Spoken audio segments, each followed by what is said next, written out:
ndiko ndahimbaza imyaka 10 muri carrière solo. Ndiko ndahimbaza imyaka 10 maranye na The Fighter Production. Ndiko ndahimbaza imyaka 10 mu bintu byinshi. 10 indwi urumva byo novuga ngo ni biharuro mu mateka. Donc bivuga ngo rero ni giteramo kije kuri Vishu, mvuga nti izoba ari ni jewe sinkekeranya kubera ko mwaje, nibaza ko uko bigenda koza abantu bategerezwa kuza.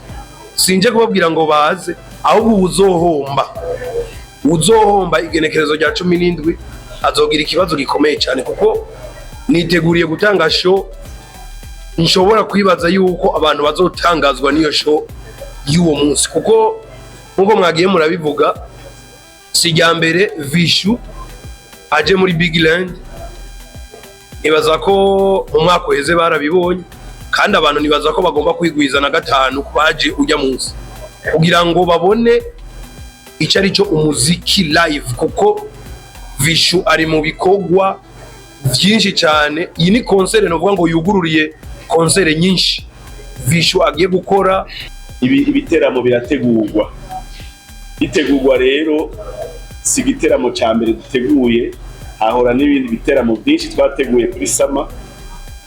Ngira pour votre information, hariho nk'igiteramo twaheruka kugira cyitwa First Flight, yari isabukuru y'umwaka umwe Phoenix Band yari imaze, naco urumva ko cyari giteguwe. Twari kubigerekeranya rero ubu itariki 17 rero twari tumaze iminsi dutegura Fungua Sama kuri Vishu Mukali wa live, yuko kubera tuzohura Yodiseti noba mfisa ko bacyanka iki. Nibaza ko Vishu atari bwa mbere duhuriye kuri scene, no mu mwaka uheze bari kumwe kuri Big Land nyene.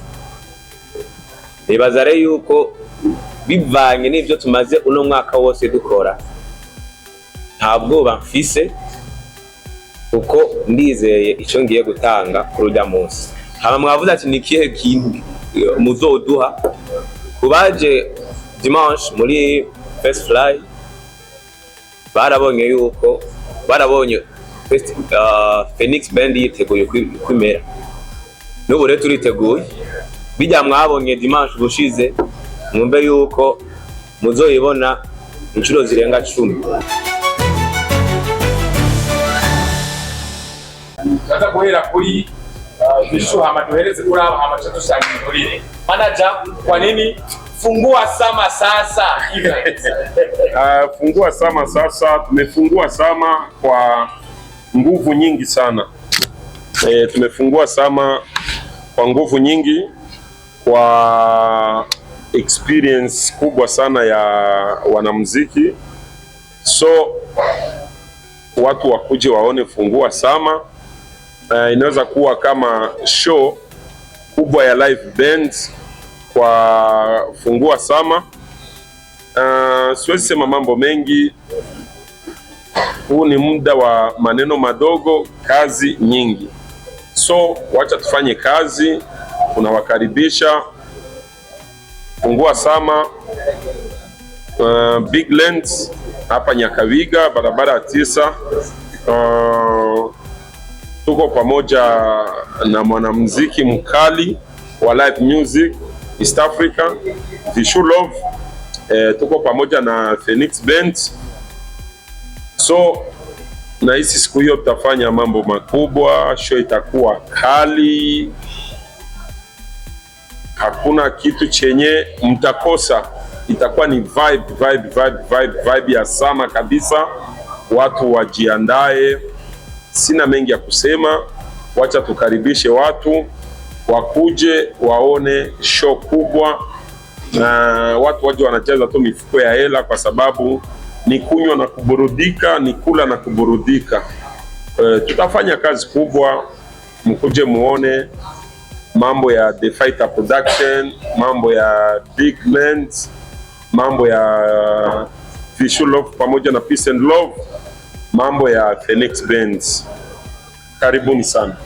Asante sana Bwana Mukali. Tuchegwero kwa hano kuno mudoktora kundo muziki atubwire Mbega mu by'ukuri ni iki mwiteze guha abenegihugu abakunzi b'umuziki muri kino gitaramo bise Fungua Sama Sasa concert, aho tubona amaband abiri kandi yose atanimwe yoroshe bazobare. Mbega imyiteguro na cyane cyane abafata uruhoto rwa ukanywa muri ipanze mu gikoni meze gute, na nihe uvuga ni akabya n'akabinywa abantu bokumva ko badakwiye gusiba muri Fungua Sama event? Bakoze cyane. Murakoze kumbaza icyo kibazo. Kuri iyi event ni concert yitwa Fungua Sama, biteze yuko abanyagihugu bahimbagwa, abantu bakunda umuziki mu gisagara ca Bujumbura, mu gihugu cyose, baza kuri uwo munsi w'itariki 17 z'ukwindwi guteramana natwe kugira batangure Sama bahimbawe. Sama iratanguye, ntiboyitangura nko mu gihe cy'urushana, harageze ko bidagadura. Twebwe rero ku izina ryacu no ku izina rya Bigland, kibanza hazoberamwo iyo concert, niki kibanza nyene ca Jack Mate tuko tugiramwo iyi conference de presse, turiteze kubakira. Hazoba hari ikintu cyose mwifuza, ibinyobwa, ibifungurwa, ambiance, muziki. Kuko rero mubibona twatumiye ibihangange by'umuziki bikomeye cyane kandi bizwa i Bujumbura. Bababwiye Vishu Love na Peace and Love, bababwiye Edouin Trond na Phoenix Band. Ngira ku bantu bazi umuziki bawukurikiranira hafi barabazi ko bose ari bantayegayezwa ku kintu cy'umuziki. Uwo munsi rero nohamagarira umuntu wese akunda umuziki ntaze awusibe, ntuzu bacike, kuko abamenyereye kutugendera, abamenyereye kuja mu muziki wa Vishu Love, abamenyereye kuza mu muziki wa Phoenix Band barabizi. Murumva ko ibyo bihangange bigiye hamwe hoho bica biba ibindi bintu. Karibu rero, turabiteze, tuzobakirana urweze, azoba haryoshe hahimbaye. Sama tuyitangurane hamwe, duhimbagwe, mbere n'ibizokurikira mu bimenyereho. Murakoze. Baze babatumiye Fungua Sama event, ibihangange bibiri by'amaband, ibihangange bibiri by'amazina, Vishu Love na Edouin Trond bahuriye hamwe. Mugabo kwinjira mu kuza muti binjire kubona integuro nyene, murabona ko ibanza n'abantu bashaka kuza muzobakira ku rugero. Ego cyane, tuzobakira ku rugero rushimishije. Ikibanza kiragutse bikwiye, ntihagire uwitinya. Nta mafaranga tuzorihisha, ikintu tuzosaba baje ngira no kugura ikinyobwa, ariko ikibanza kirakwiye, kirashajije, kizoba giteguye, sound izobiri top. Muzoronka umuziki ubanyura amatwi, ubanyura umutima, ubanyura umubiri, kandi ndazi ntawe uzogaya. Karibu rero tubakire, kandi n'ingene tuzobakira muzobishima. Bakoze cyane. Ena ko ndabazi bifuye n'ibinini binini, namwe abasigaye abartiste muri rero musome ko baraza gufaguka bwa kantina n'imesha makuru akorera ikibazo gitumbereye neza muri Fungua Sama. Ibiteramo birategurwa. Bitegurwa rero si igiteramo cya mbere duteguye, hahora n'ibindi biteramo byinshi twateguye kuri Sama. Ngira pour votre information, hariho nk'igiteramo twaheruka kugira cyitwa First Flight, yari isabukuru y'umwaka umwe Phoenix Band yari imaze, naco nk'umwaka cyari giteguwe, twari kubigerekeranya rero. Ubu itariki 17 rero twari tumaze iminsi dutegura Fungua Sama, tukaba rero ariho twavuga tuti mukali wa life Vishu Love nawe aronka ikibanza aturyohereza umuziki aririmba.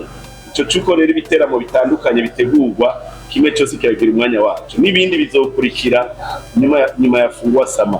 Novuga rero nti kubakunda umuziki canke abantu batanguye Sama, ibiteramo Bigland imitegura na Jack Mate bigiye kuza birakurikirana. Ni nkuko n'umuntu bizibiri cyangwa zitatu tuzosubira tukabatumira tukabamenyesha ibindi. Kuri ico ni cyambere. Kukikira kabiri, hariho wabajije ati mbega ego murabona nababwiye nti umaze kuba ufise ibihangange bibiri, umuririmbyi w'iteka ry'uwo munsi ni Vishu Love, akaba afise abashitsi bitwa Phoenix Band batumiwe nabo nyene kugira baryohereze umuziki hamwe. Abaririmbyi nivyo bariho benshi bazi umuziki kandi bawuryosha, muga ntitwobazanira rimwe muhava muturika imitima. Mugiye maze kuronka n'ivyo bihangange bibiri banza muryoherwe n'ivyo. Uwo munsi rero bazo bariho Phoenix Band habe na Peace and Love. Nukuri ndazi ko muzotaha muhimbawe, aho uzogenda munsi imbere y'amasaha kugira nk'isaha 2 z'igitondo. Abandi nibakenerwa tuzobatumira ku bindi biteramo naho nyene tuzobibamenyesha. Wagira gatatu yabajije ati mbega hari imigenderanire yo bihari hagati ya Bigland na Peace and Love? Imigenderanire n'ubucuti ivuka uko nyene iyo mutanguye kuza murategurira hamwe ibiteramo. Twebwe turakunda abantu baza guterama, turakunda umuziki. Duhuye rero na Peace and Love ikubita umuziki tugahimbagwa, tugahura na Phoenix Band ikubita umuziki tugahimbagwa, murumva ko bwa bucuti butera bugwira bukomera. Novuga rero ntitwamenyeranye ngira baraza kubivuga, ariko novuga nti ubu novuga gute ubuntu burihabwa, iteka ririhabwa. Iyo umuntu akoze igikorwa ciza si twebwe gusa n'abandi baramushima bakamutumira, niko novuga n'ubucuti bugenda burakomera. N'ahandi si samaraso dusangiye ubwo buhinga yerekana natwe tukabushima tukamuha ikibanza.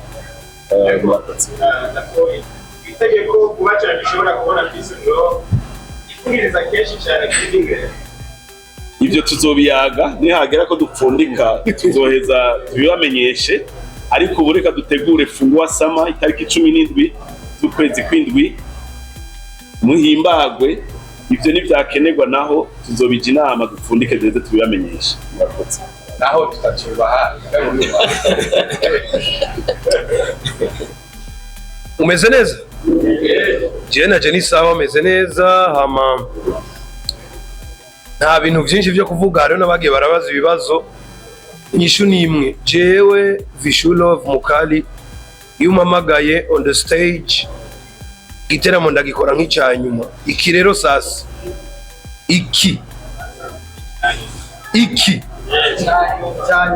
kije mu gihe jewe novuga ngo ndiko ndahimbaza imyaka 10 muri carrière solo, ndiko ndahimbaza imyaka 10 maranye na The Fighter Production, ndiko ndahimbaza imyaka 10 mu bintu byinshi, 10 indwi urumva byo novuga ngo ni biharuro mu mateka. Donc bivuga ngo rero ni igiteramo kije kuri Vishu, mvuga nti izoba ari ni jewe sinkekeranya kubera ko mwaje, nibaza ko uko bigenda koza abantu bategerezwa kuza. Sinje kubabwira ngo baze, ahubwo uzohomba igenekerezo rya 17 azogira ikibazo gikomeye cyane, kuko niteguriye gutanga show. Nshobora kwibaza yuko abantu bazotangazwa niyo show y'uwo munsi, kuko nkuko mwagiye murabivuga si rya mbere Vishu aje muri Bigland. Nibaza ko mu mwaka uheze barabibonye, kandi abantu nibaza ko bagomba kwigwiza na 5 baje ujya munsi kugira ngo babone icyo ari cyo umuziki live, kuko Vishu ari mu bikogwa byinshi cyane. Iyi ni concert novuga ngo yugururiye concert nyinshi Vishu agiye gukora. Ababizi cyangwa abakurikirana imbuga za Vishu barabona ko hariho album igira inasohoke uwo munsi. Pourquoi pas mudashobora kumva novuga ngo utumorso tumwe muri album uwo munsi? Pourquoi pas mudashobora kumva byinshi cyane mubikiwe na Vishu Love Special 1 album Volume 1 na 2 izoza, ibiteramo byinshi bigiye bitandukanye. Nibaza ko ahubwo mwebwe ico ndabasaba jewe nka Vishu, mugende mubwira abantu muti lo 17 sivyo, lo 17 uno mwaka hari igiteramo gikomeye cyane mu Nyakabiga kuri Bigland ku Gicenda. Bizoba biteye ubwoba. Vishu naragejeje kwitegura, je bwanke guca ndagutemaguza umuhoro. I'm ready. Yes sir. Edward Ronda kiteretse nawe unganira petit frère, grand frère. So je sinumva ko hari byinshi no kuvuga. Turashikayo ndakwe. Ego dukwe. Okay. So sinumva ko hari byinshi no kuvuga kuko hari wabaje ikibazo kare agitumbereza yuko kuri Vishu mukali wa live yuko kuba tuzohura Dodiseti no mfisa ko bacyanka iki. Nibaza ko Vishu atarubwa mbere duhuriye kuri scene no mu mwaka uheze bari kumwe kuri Big Land nye. Nibaza rero yuko bivanye n'ibyo tumaze uno mwaka wose dukora ntabwo bamfise kuko ndizeye icyo ngiye gutanga kurujya munsi. Haba mwavuze ati ni kihe kintu muzoduha kubaje dimanche muri First Fly barabonye yuko Phoenix Band yiteguye kwimera n'ubu rero turiteguye bijya mwabonye dimanche bushize mwumve yuko muzoyibona inshuro zirenga 10 kuko turiteguye kandi tuko tubishamo ingufu si karaoke dukora ngaha ayo cyangwa iki ni concert nkuko le boss yabivuze mwumbere yuko ibi muza kubona ngaho no munsi vendredi muri karaoke de muzobona ino weekend muri Big Land bitandukanye n'ibyo tuzobona vendredi kuri Big Land. Hamasabe twebwe turiteguye nk'abanyamuziki mugabo abanyamuziki bishashe baba bakeneye n'ingufu z'ababarorera sino twebwe turiteguye kandi nta muntu azicuza umuziki tuzotanga. Voilà, merci.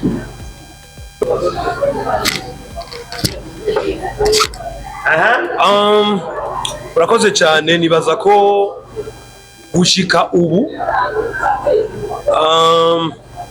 novuga ngo Vishu arafise groupe yiwe Phoenix Band n'indi groupe kubicanga kubera iki mutibaza ko koba ari agasurprise umuntu yabagiriye. Voilà. Ariko kandi nimwabona bitabaye yuko hari henshi dushobora guhurira canke hariho na byinshi dushobora gukorana kuko nimba murinze mubona ari rya kabiri the big boss hano avuga ati Vishu wewe na Peace and Love James anzwe mfise Edouard na Phoenix Band ndashaka ko musubira guhura kujya ko kantu nta hantu mushobora kwibaza ati rero byose aka kantu gashobora kuba arakandi kantu boss nawe ashobora kuba ari karakreya. Ibi rero nibaza ko ari bisanzwe biento mwebwe ahubwo show mubwira abantu muti ingo tuze kuraba ibi bintu bishasha ko Vishu atari ryambere akoranye na Edouard, ko Peace and Love atari ryambere ikoranye na Phoenix Band, tuje kuraba bishasha bateguye biciye kuri uno mu boss cyane cyane yuko avadikanije na The Fighter Production. Iyo nayo mukaba muzi ko ari gihangange cyambere mu Burundi mu gutegura amasho. Nibaza ko abantu ahubwo mfise ubwoba kwa boss ahubwo azoronka abashira vya vrai mwe aho kubaza ibibazo mwe nivyo. Twebwe ku ruhande rw'abanyamuziki nkuko yetu yakivuze twebwe turi tayari ahubwo boss ari suri ko azoronka hashira abantu kubera ko je maze iminsi mbona abarundi basigaye bakunda ibintu vyabo nta nubwo baje mu mutima mvise yuko abantu bazoza oya kabisa. Abantu je ndazi ko bazoza ahubwo kwa boss ari tayari kubaha inzoga ibyo banywa aho bicara uko bigenda uko kubera ko jewe nimba nshobora kuba ndi tayari kuririmba amasaha 5 kuri stage, nimba Phoenix Band bavuga ngo turakwije umwana w'umwaka bageze kuvuga ngo papa mama dada bintu mwe nivyo imwibaza yuko ahubwo uwo munsi shasinda babeshe kino giteramo je nibaza ko umuntu azogisiba cyangwa azogihomba.